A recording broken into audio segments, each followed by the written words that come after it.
Salut à vous tous, ici Jeff Rose. Alors donc, nous allons faire une rétrospection de cette semaine bien spéciale et que je placerai sous le signe de la solidarité entre autochtones et non autochtones. Bref, évidemment, ce qui a marqué évidemment dans le monde, dans le côté politique, évidemment, c'est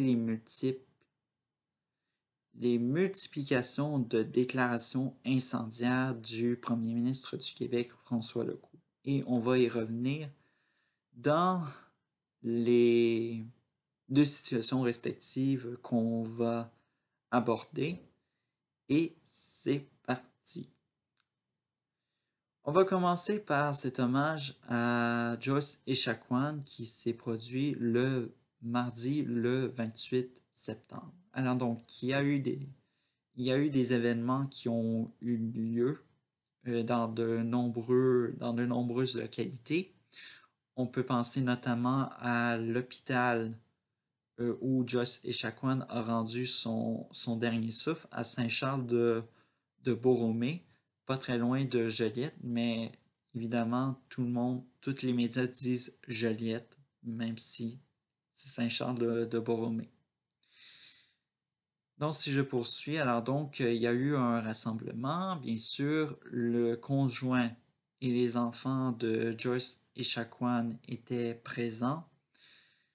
Il y avait aussi des personnalités politiques, donc de la garde rapprochée et non le premier ministre François Legault n'a pas fait le déplacement malheureusement, dont il y avait eu la vice-première ministre et la ministre de la Sécurité Geneviève Guilbeault et le ministre responsable des Affaires autochtones, Yann Lafrenière.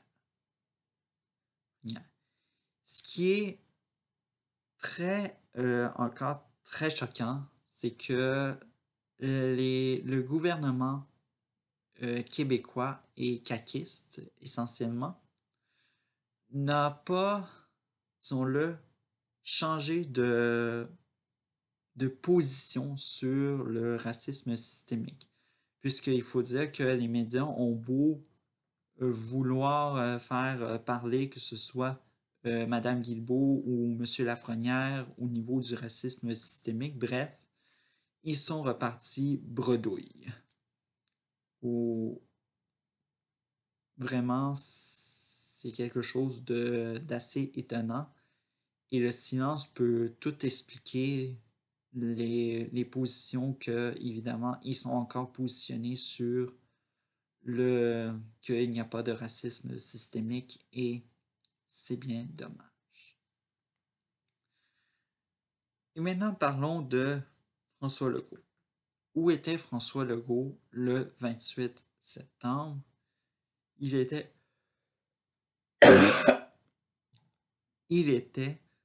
en séance parlementaire à Québec et évidemment, ce qui était au menu de cette séance, c'était soit l'hommage à Joyce Echaquan. Il y a eu évidemment une tentative de voir le premier ministre reconnaître le principe de Joyce, et évidemment, c'est ce qui arrive à notre commencement d'expliquer cette séance parlementaire. Alors donc, il faut savoir que Dominique Anglade, la chef de l'opposition officielle et également chef du Parti libéral du Québec, a demandé à François Legault, premier ministre du Québec et chef de la coalition Avenir Québec, de reconnaître le principe de Joyce. Et pour plus expliquer à tous ceux-là qui ne comprennent pas qu'est-ce que le principe de Joyce, c'est un processus pour un traitement équitable et sans discrimination pour les Autochtones, que ce soit dans le milieu de la santé et des services sociaux. C'est ce que François Legault aurait totalement voulu reconnaître. Mais malheureusement, et ça c'est une première déclaration incendiaire, c'est une diversion et ça, cette diversion et le silence de la Coalition Avenir Québec en dit beaucoup dessus le sujet du racisme systémique.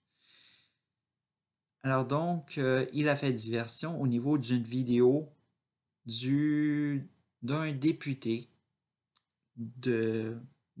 libéral, soit Grégory Kelly, député de Jacques-Cartier, dont représentant dans l'ouest de Montréal,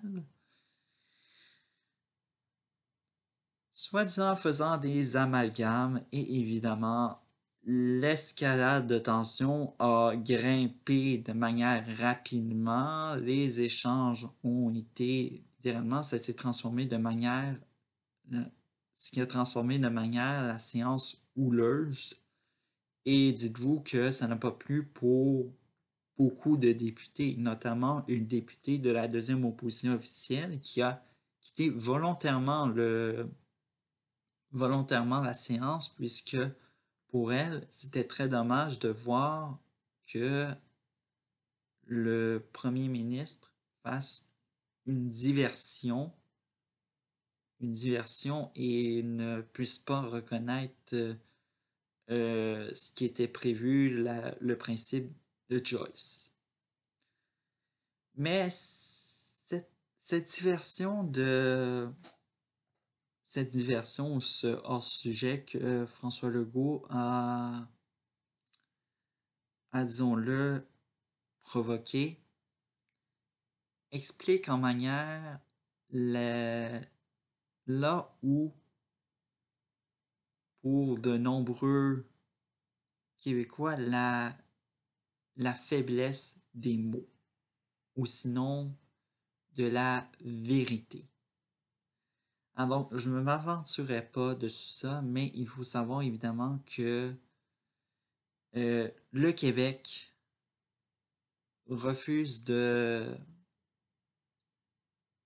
en particulier de, malgré les efforts qui sont faits, tout ça, je ne dis pas que faut pas dire que tout le Québec est raciste, c'est totalement faux. Il y en a comme moi qui reconnaissent qu'il y a du racisme systémique, beaucoup de choses, beaucoup de travail à faire entre les communautés racisées et non racisées. Évidemment, il faut savoir que non seulement cette faiblesse, et c'est aussi un agacement pour François Legault. Et évidemment, on peut sentir qu'il n'est pas prêt d'aller en élection et il n'est pas prêt évidemment, de savoir de quoi ses adversaires pour les élections générales québécoises de 2022 vont choisir. Et le choix, vous l'avez devant vous, sa non-reconnaissance du racisme systémique. Deuxième situation, cette fois-ci le jeudi 30 septembre, évidemment, c'était au niveau national, c'était la journée nationale de la vérité et de la réconciliation. Alors donc, vous avez sûrement vu ma petite photo avec mon petit ruban orange, évidemment. Je vais ici faire un petit peu une parenthèse de quoi représente ce ruban de sensibilisation orange. Ce ruban orange reconnaît fait la reconnaissance des tombes anonymes et évidemment honore la mémoire de ceux qui sont décédés dans une tombe anonyme. Et évidemment, c'est très triste, mais c'était un beau geste que je voulais poser, évidemment. Mais bon, malgré que ce soit un congé juste seulement pour les fonctionnaires fédéraux, certaines provinces en ont décidé d'en faire un congé férié pour tout le monde. Alors donc, ce n'est pas le cas pour d'autres provinces, incluant le Québec. Et c'est là où euh, les commentaires de François Legault ne sont pas passés inaperçus. Et évidemment, moi que j'ai trouvé ça ultra choquant.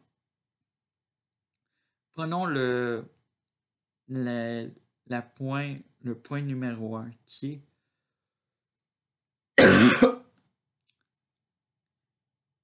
est que une journée fériée, faire peut-être la journée nationale de vérité et de réconciliation, un, une, une journée fériée, ce serait trop coûteux. Alors donc, moi, j'aurais envie de dire au premier ministre du Québec combien ça coûte, un, un congé férié et tout ça. Et évidemment, il y a beaucoup de questions à se poser. Et évidemment, l'autre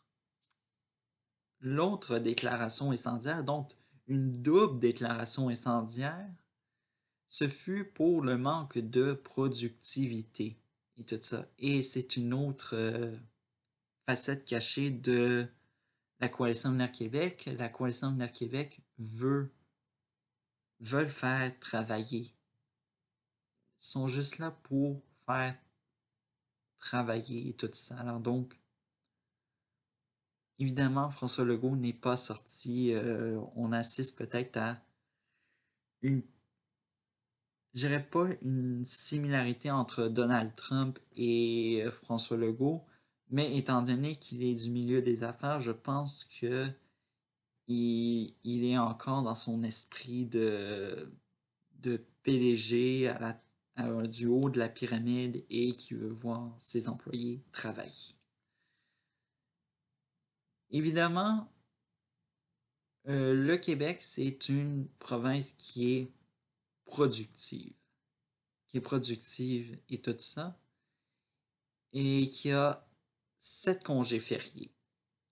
Mais si on remarque que parmi les provinces canadiennes les plus productives, que ce soit l'Ontario, l'Ontario a 9 congés fériés, la Colombie-Britannique a 10 congés fériés et pourtant ce sont des provinces qui sont toujours productives.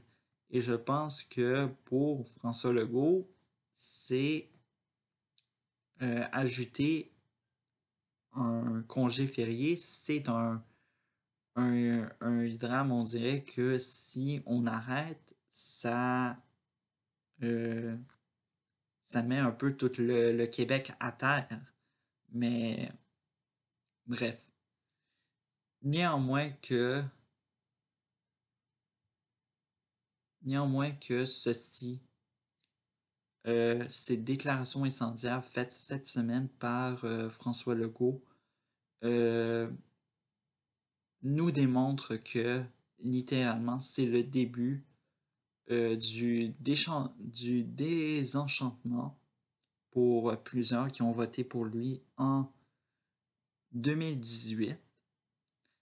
Et littéralement, tout est clair que plusieurs de son entourage, alors donc, il n'y a pas juste, comme je l'ai dit, la vice-première ministre et la ministre de la Sécurité publique Geneviève Guilbeault, ou encore le ministre responsable des Affaires autochtones, Yann Lafrenière, mais il y a aussi son ministre responsable de la lutte contre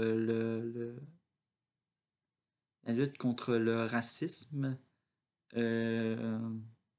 qui est Benoît Charette. Bon, ok, ça m'est revenu, tout ça.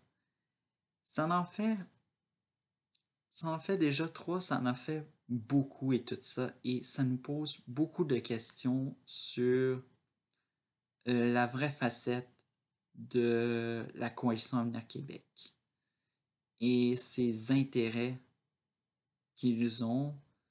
Et bref. Alors donc, on se retrouve pour une nouvelle vidéo prochainement. Ciao!